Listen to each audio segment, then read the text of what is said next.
stuck inside today, so I made cornbread before the power goes out.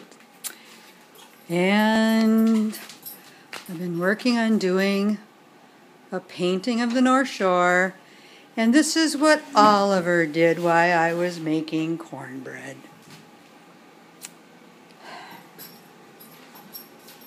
So he must have got impatient for the snow to start.